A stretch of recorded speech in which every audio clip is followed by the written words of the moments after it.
All right, guys, I'm out here prepping the Mercury for flow coated clear, and I just wanted to show you kind of what you're looking for when you're doing this prep work.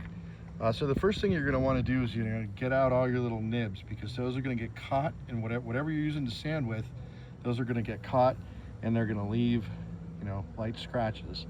So I'm doing this all by hand, so I don't get those like pigtail scratches when I take off a dust nib and it gets caught in the sandpaper. But you're still probably going to get some, unless if you have just a few amount of nibs that you can go around and knock them out individually, you can do that. But I had a lot, so what I did is I used it says flexible, but it's pretty stiff sanding block with 1000 grit. And then once you got the nibs out and you're not getting anything stuck in your sandpaper, then you can move to a more flexible block and start getting multiple passes, because as you're not going to get it, one or two passes isn't going to do it. You're going to have to keep going. As you sand it, you're going to see all these like white swirls. That's dust from the clear coat. I got a little soap in the water, but that's what that is. It's the clear coat coming off. So the beauty of this is you don't have to wear a mask. It's not super messy. It's not like doing body work. You're almost there at this point. And then I just have a rag with me that I wipe it off with.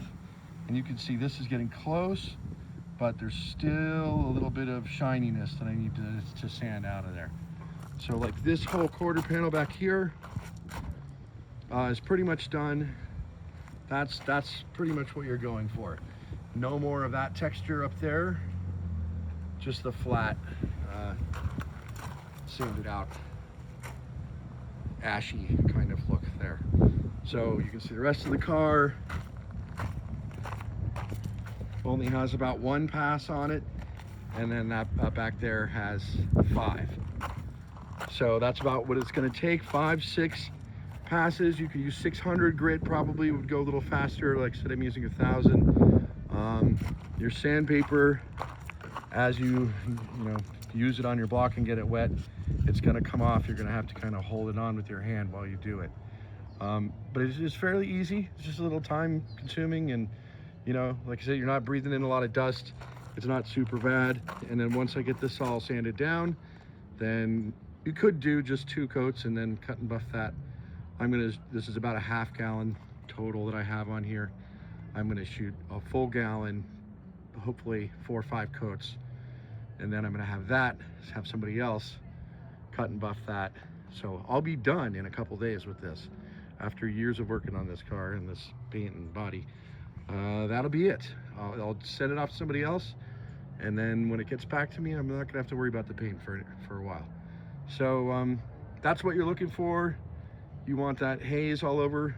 You don't want to see any shiny stuff anymore. If you're still seeing shiny stuff, keep going. And if you go through, you didn't put enough on. So this is probably about 2 coats, 2 kind of quick coats. So that's probably the minimum. If you just did 1 coat, I don't know what to tell you. Be very careful. All right, so this is how you prep for clear coat, flow coat. Thanks for watching, guys. Oh, we got, for the Chevy guys, we got something coming soon. So new project. So if you're into Chevy stuff and you want to see this car when it's all done, click subscribe. All right, thanks for watching. Bye.